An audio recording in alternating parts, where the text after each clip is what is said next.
Martin kommer. Nå kommer han kjørende.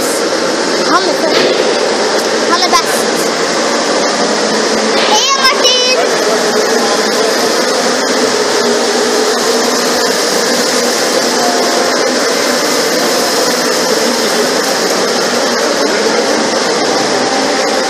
Der kommer han igjen. Nå kommer han. Hei, Martin! Der skal han vinne.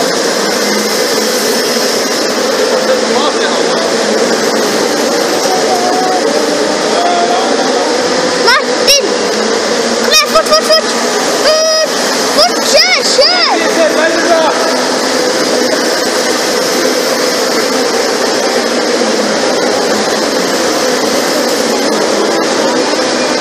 Nå kommer Martin. Kom igjen, fort den!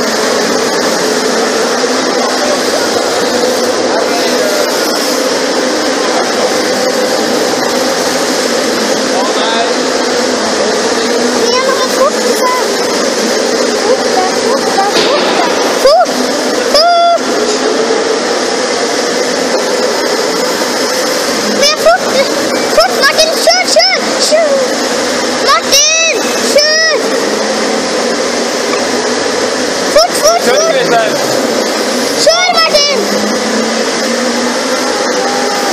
Christer, han sitter fast. Snart kommer Martin forbi. Der kommer Martin forbi her. Martin, fort! Kjør!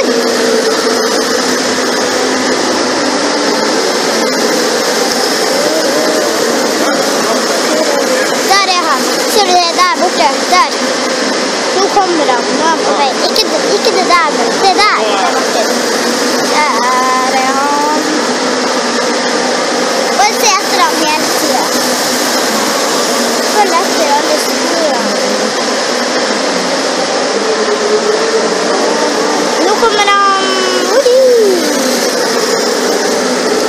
Martin er helt først.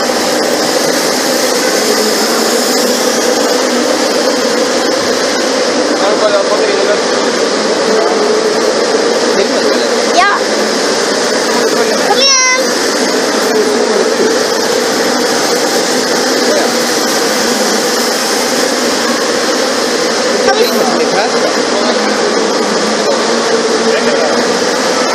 Martin, heia! Der er Martin. Åh, der er han! Og nå kommer han snart.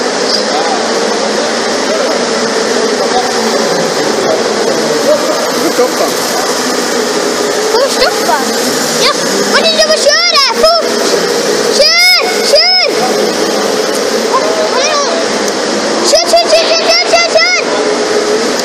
Kjør! Kom igjen, fort! Kjør! Fort, du må vinne!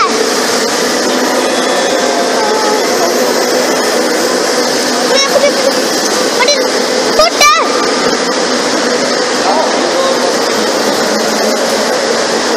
Fort, kjør! Martin, kjør! Fort!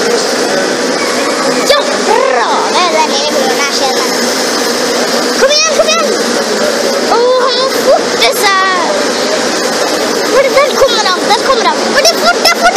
Kjør, det er noen foran deg! Jeg så filmen til plassen der nede i bakken. Åja, ja. Jeg trenger ikke filmen. Jeg tror ikke filmen skal la være. Jeg skal se den der. Jeg følger litt.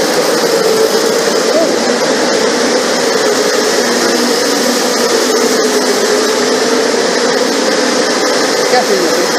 Nei. Jeg filmer sist. Nei. Åh, der kommer han. Vent litt. Ok, det knives mellom han Martin og han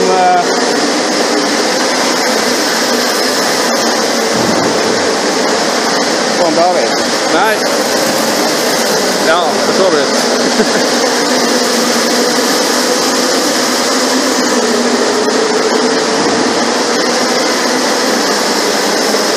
Det der blir jo ganske bra.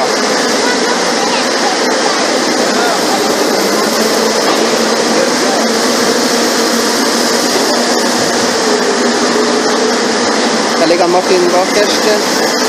Hvor ligger han i midten? Fort! Der kommer han David, Martin bak, Christer bak der igjen.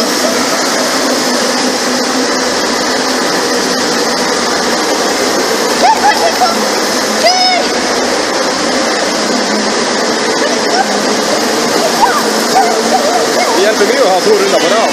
Ja.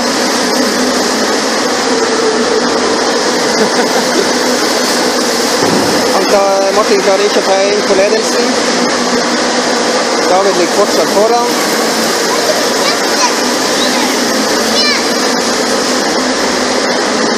Kommer han ut av svingen. Han klarte svingen bra. Litt for dårlig fart i svingen der, litt slide.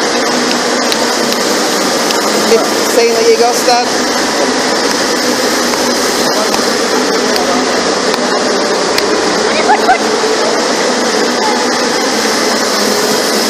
Her kommer han David som nummer 2.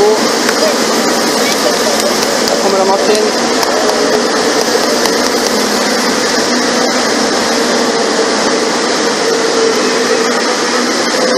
Så tror man får et bilde av dette.